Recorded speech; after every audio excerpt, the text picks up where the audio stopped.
There's some. So yeah, can we all have some videos on? It's better to have videos and talk to people than to talk to a screen, isn't it? Can we have some videos on for from participants?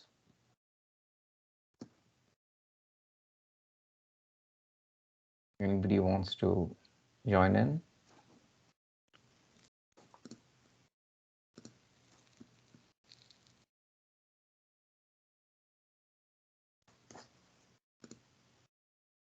Thank you. Thank you. So this is an effort, but I think it helps to talk to people rather than to talk to screens. I teach a course and I have to force my students to switch on their videos. Uh, and it's good. In fact, I can share a couple of screenshots that I took where my students were all there. It's better to talk to them face to face than to talk to VT, RR, A, IVP. That's all that I can see in terms of students. So it just helps if more of you log in. Yes. So thank you so much. If more of you can join, come on. We're not going to scare each other. All of you are going to join the con program, and you might as well be scared now than scared later. No. More people, come on. Uh, who else is there who hasn't? So Arushi, Abhilasha is here already with her screen on. Yes.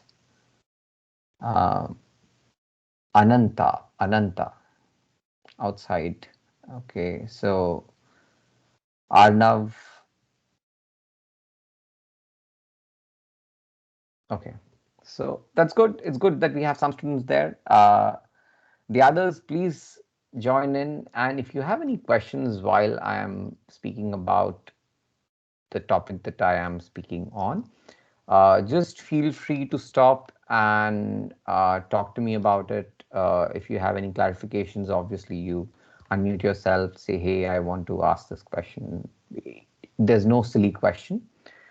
There could be a silly answer though. So you should be able to take silly answers, but silly questions aren't there. So that's right. So I'm talking on, so my title of the talk was originally Freakonomics because I wanted to give you a perspective on how this whole data driven economic field came into being. Uh, the subtitle is what probably what you got: unconventional wisdom using economic data to answer clever questions. So the idea of this is pretty simple. The idea of this is to tell you that what you're going to do in an econ curriculum is something you are better off rather than joining business analytics, data analytics, well, big data and all of that, right? So, and I'll give you a bit of a history on where this is coming from and how economics found its place in social sciences. And then I'll give you a bit of current context in terms of how economics is finding its place still and why is it still important for us to do economics. So I'll just introduce myself before we start. So I'm a macroeconomist. I wasn't big on data, so I enjoyed doing it. So I enjoyed learning about stuff. I do teach econometrics. So I like data, but most of my work is theory. So it's macroeconomic theory. Uh, but there's a bit of data, so much so that the model has to sort of align itself to data. So that's what I do. I did my PhD 3 years back. It seems ages now, but it's very, so I'm a fresh PhD by most standards. It's 2018. Um, I did my undergrad from Delhi University. Um, was lost for a bit. You will be at some time, till the time you figure out that okay, economics is not that bad, maybe, or till the time you figure out that it's actually bad and you want to run away. So both outcomes are possible, right? It's a non zero probability event. So, and after that, I did a master's in economics, I did an MPhil, and then I went and did my PhD.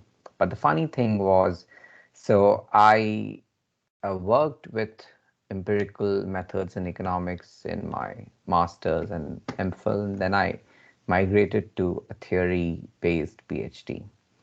So now I am at a vantage point where I can tell you why only going behind data might, in fact, kill your creativity, might kill your enthusiasm for looking at things, and that's the whole point of today's talk. I'll keep it short. I'll just keep it 10 minutes or 15 minutes or so, and then I'll open up to what you want me to ask. Oh, did I do the right thing by taking admission and all of those questions? What if I would want to change into, say, physics? Or what if I would want to fine arts? So all those questions can wait for 10, 15 minutes. Maybe then we can go into those questions. Um, so if you look at what does economics teach you? As a student, you should always ask yourself, um, if I'm doing a course, what is the skill that I'm going to gain? And what's the knowledge that I'm going to gain, right? There are two components to it. There's a skill component. What would they teach me? What will they teach me to do flip flops? Or will they teach me to um, balance on a pole? Will they teach me to code? Will they teach me to run? Right? These are skills maybe which are taught. The other part is, will they give me knowledge in terms of how things work?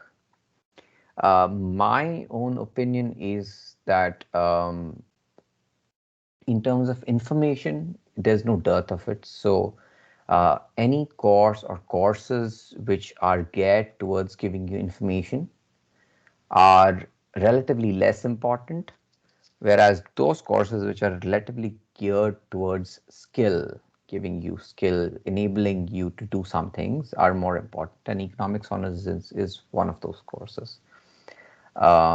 It's also not very technical like you could have done in engineering and other things. Well, barring the fact that you've taken a commerce or an arts in your 12th, but you could have unskilled yourself in an engineer manner also. So we're not talking about that. We're talking about a middle path where you're unskilling yourselves to certain methods which enable you to say maybe get a job and stuff like that. And the second part is to get to know and to think like an economist. So um, so economics as a subject, where did it start from? It started from, does anybody know where did economics start from, or do you know when did people start talking about economists first? Like the earliest incarnation of who was the first economist that you heard of?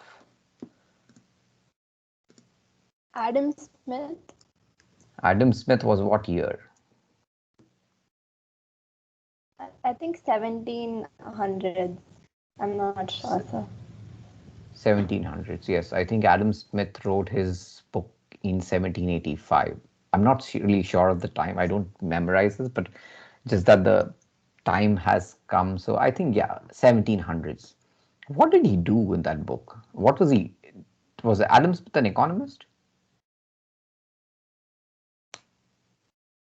He was an economist? So Adam Smith was He's called the father of economics, so I assume. why is he called the father? What did he do in his life? Sir, he wrote a book called Investigation, something into the wealth of the nations. So, Yes. economics wasn't a subject at that point of time, but Yes. it started with him.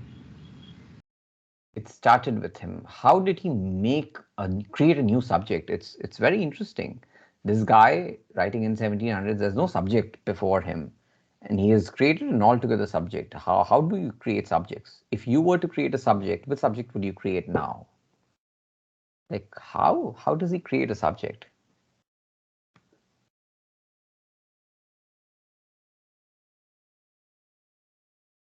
The answer So to this question is, yeah, go ahead.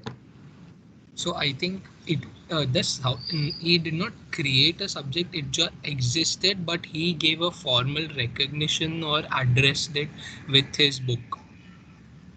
Okay, formal recognition or addressed it with his book.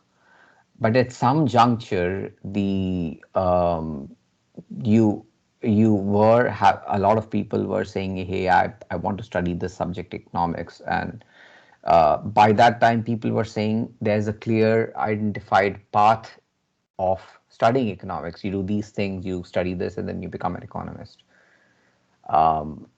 That wasn't so. Big data or data analytics wasn't there in the time of Adam Smith. Were there data analysts in 1700s?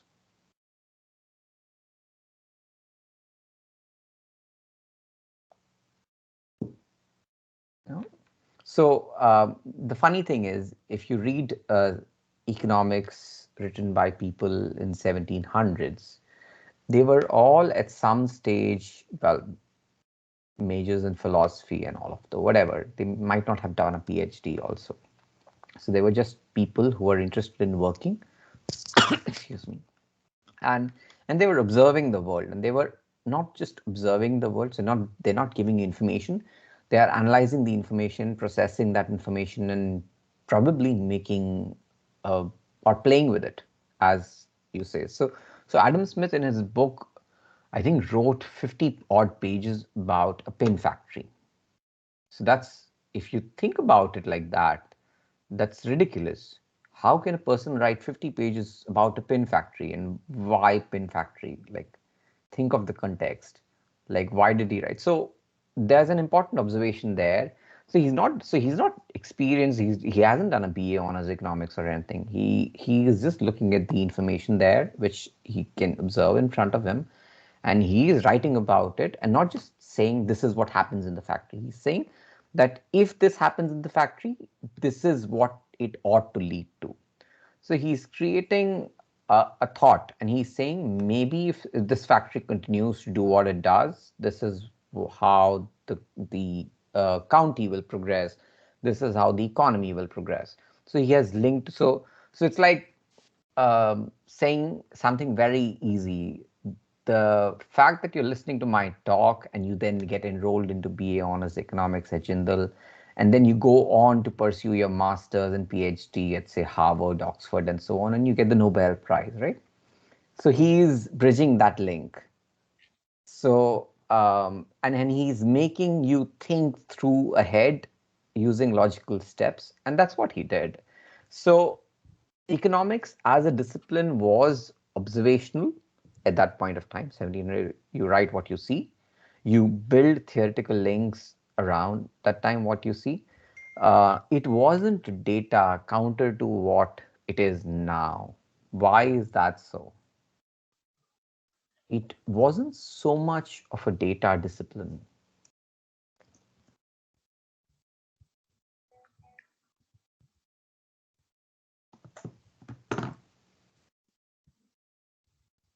Why wasn't economics a data discipline in 1700s or 1800s? Let's assume 1800s. Maybe obtaining data in those days was difficult. Yes, but were they looking for data? Like, it's only that people realize that, oh, you need to collect data to get GDP, that they started collecting data. But nobody told them that this data is important, right? So yes, collection of data was difficult, but nobody knew that we needed to collect this data in the first place. So that's where Smith's idea of how an economy functions, and he sort of said, hey, I need to shed light on this area. So people started actually looking at that area. Oh, this factory is interesting.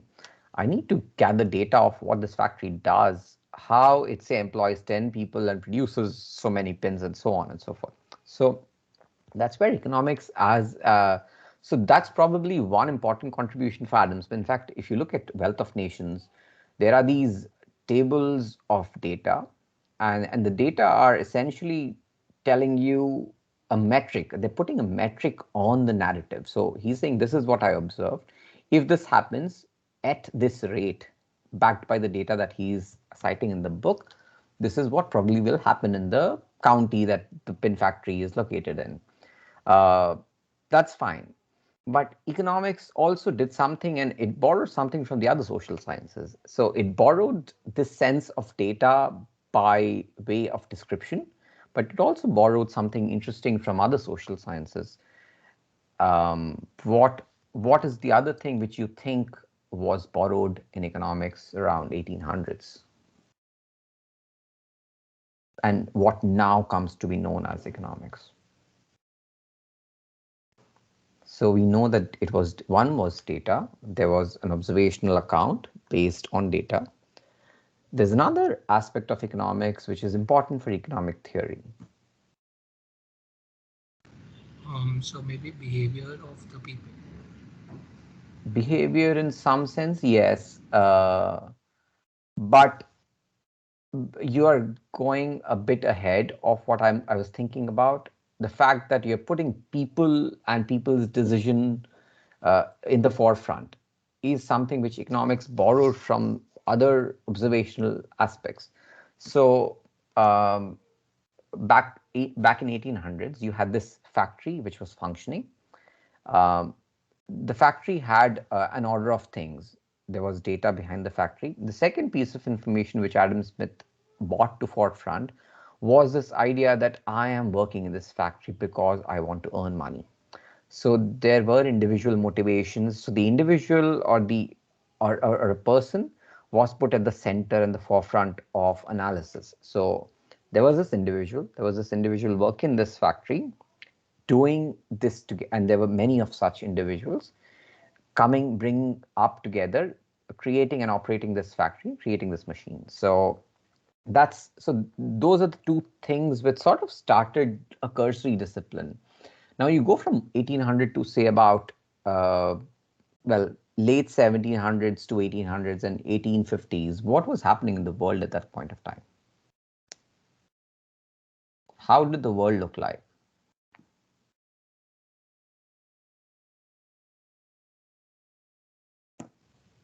There was a lot of trade and commerce blooming at that point of time. Yes, there was a lot of trade and commerce booming at that point of time. There's something known as the Suez Canal, which Industrial Revolution. Yes, Industrial Revolution, trade.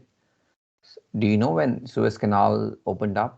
I think somewhere in 1840s or something. Google, and this is, I think, geography. Was it in geography, the opening up of Suez Canal and trade route and stuff? No? Okay, so let me just continue with the story.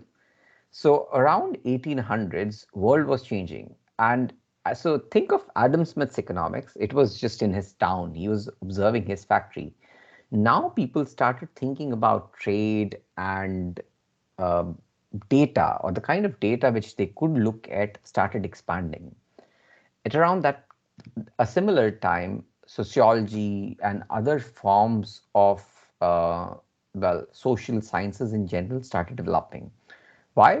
Because of this greater interaction between people. So economics was still emerging and did not know where and which directions to go into. In fact, some of the earlier works in economics were really abstract. They were just imagining people interacting with each other, and they were just thinking, okay, if 10 people interact with each other, what would happen? So it was more of an imaginative thing. It did not have foundations of data which we see right now. So economic theory, in some sense, took the head start. There was little data to begin with in the first part, but in the 1800s, data world started catching up. Now, in and around the early 1900s is when economics developed itself as a discipline in the forefront on two grounds. It distinguished itself from the rest of the social sciences by saying, hey, I focus more on some theory, but I use that theory to explain the real world. That's economics to begin with. But it distinguishes itself from natural sciences also by saying that my agent or the point of inquiry in social sciences is an individual here. So that's how economics was neither a science, because it said I am looking at humans and I can't really accurately describe them. And the second bit was that I'm looking at data and I'm not looking at other ways of analyzing. You can analyze, I can say that my friend texted me at 12, he sleeps late. That's an analysis point that you're making. You're saying, oh, he is partying all night, maybe. That's an analysis point. That's an inference that you're making here. So, but you're not interested in those kinds of inferences. You're interested in inferences where you are creating metric out of something, and then you're saying, okay, this metric supports this theory, and that's how economics sort of evolved. Were you to do an economics degree in, say, early 1900s, you would be asked to describe something, gather some data, make a simple table in Excel, and that's a good economist. Most economists in 1900s used to just jot down some numbers in a table, um, have a theory of explaining those numbers. Oh, why is this country's wealth increasing? Probably this is what they're doing. And maybe 10 lines of data, and that's what an economist would be in early 1900s. This rapidly changed in 1970s and 80s. What's happening in 1970s and 80s?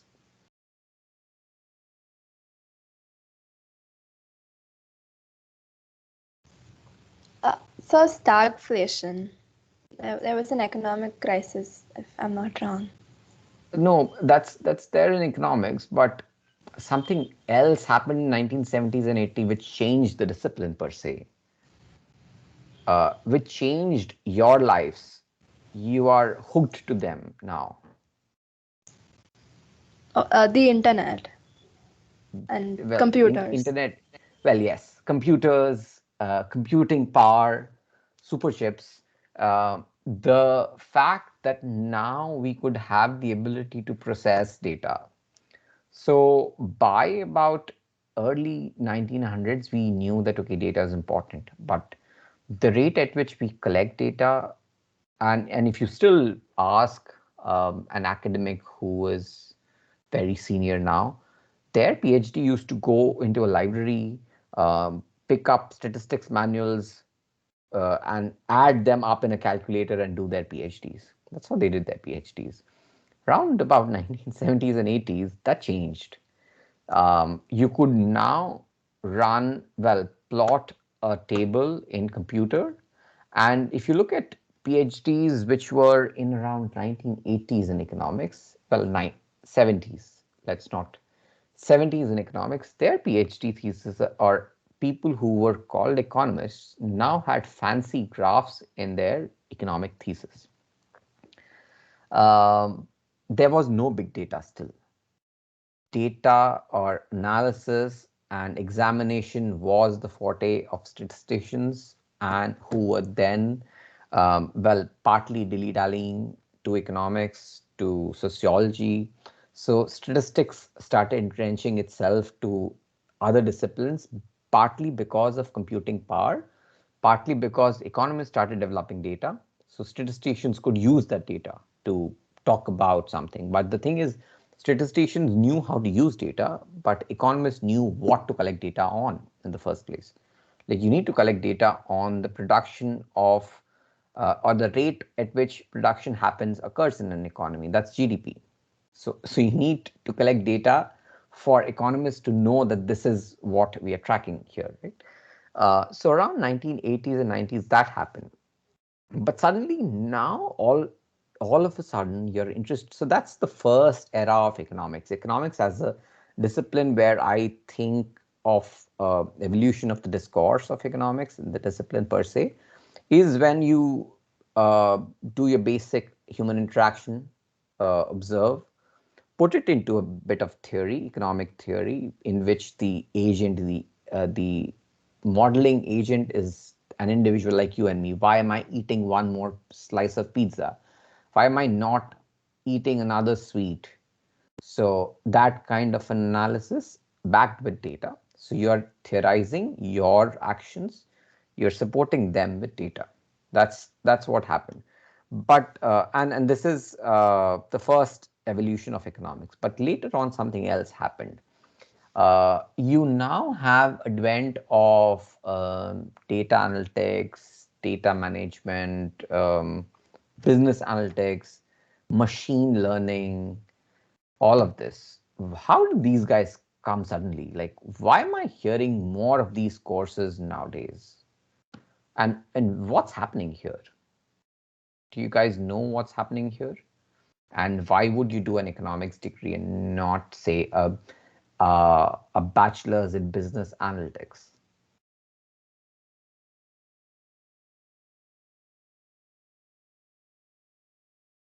So this is what I think, and this is mostly an observed, like Adam Smith was observing the factory, I'm observing the evolution of discipline. So I'm thinking that the reason for why these disciplines came into, and what these disciplines are, you need to understand before you have to give a theory of this, right?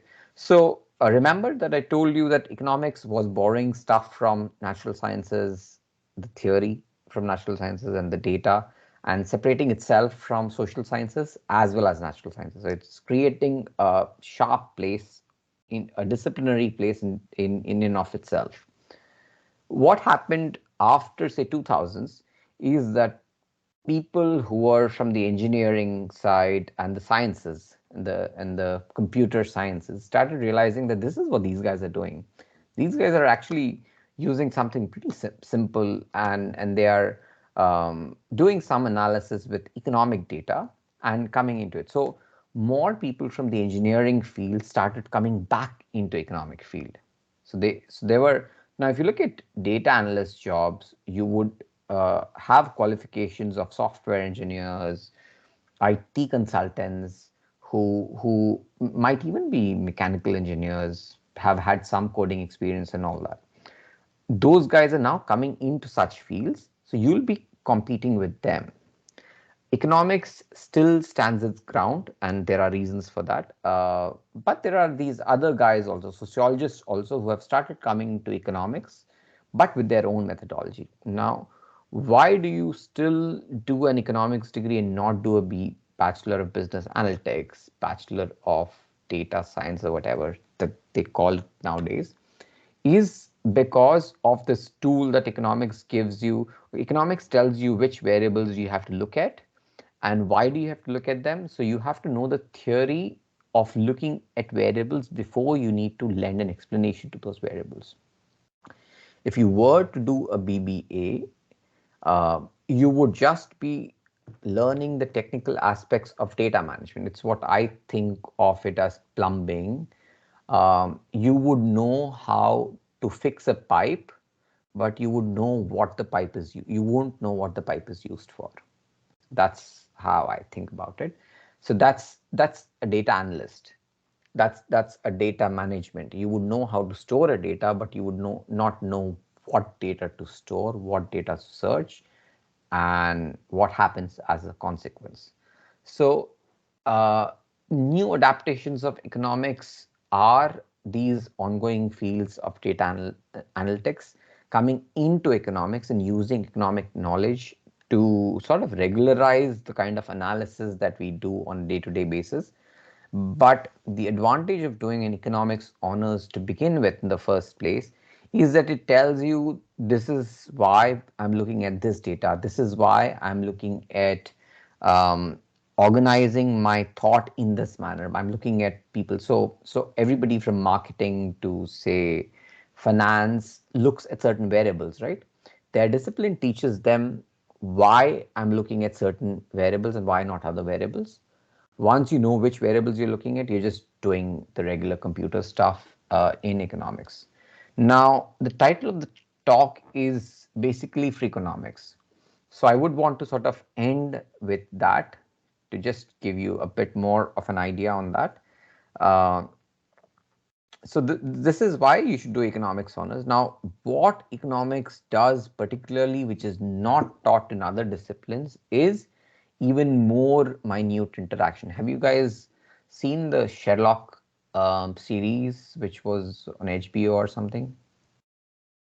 So okay, so Sherlock Holmes is sort of the role model for an economist in some sense. Why? Because his logic is simple. He says if there is data and if that data conclusively proves that this murder has been done by this person, only then can I add to this. So that's what economists do. Economists are actually looking at data and are trying to devise ways in which data can uh, un well unambiguously say something causal about economic events happening in the world. For instance, a lot of people say that the financial crisis happened because of rapid buying and selling of stocks, and which was pushed on an edge by a spur of investor sentiment that the market is going to go down. So, so now economists are still trying to figure this out. Now, this is saying anything. This is saying that okay, something occurred at that point of time which led this crisis. But what exactly led this crisis is what Sherlock Holmes is now asking. Okay, can you identify one factor which you can say this, if this occurs, you will have a crisis? So since 2008, I think there have been again millions of papers on the causal effect of crisis, and that's where economics is going to this fancy search of models of theory and of data, where they're trying to explain these events which occur in the economy, in the marketplace, and are trying to make sense of it using both data and model. And that is something which uh, people from other discipline cannot do because they don't know which directions to look into. So I think I will stop here to just give you a discourse of economics. And if I were to tell you that there are a few skills which you should take from a BA Honors Economics, um, one very important skill in terms of job and in terms of career is also this way in which you will use data and this way in which you will express yourselves using data. So you should be like the Sherlock Holmes of data, and then you'll be called an economist now. So I think I'll stop here and I'll open the floor for any questions, any doubts. If you have general curiosities about the course and about the university, you can let us know. Um, yes. Any questions? Any comments on the talk and what do you expect? How many of you have had math in 12th?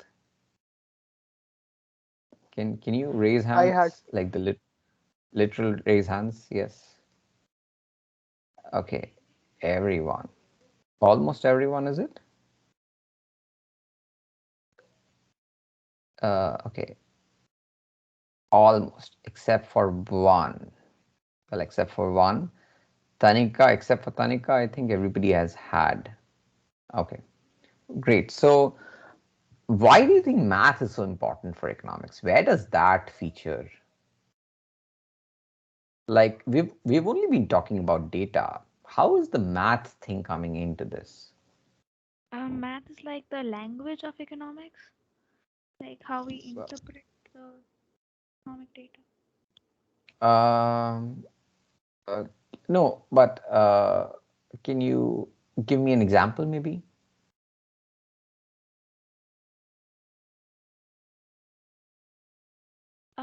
Well, from the top of my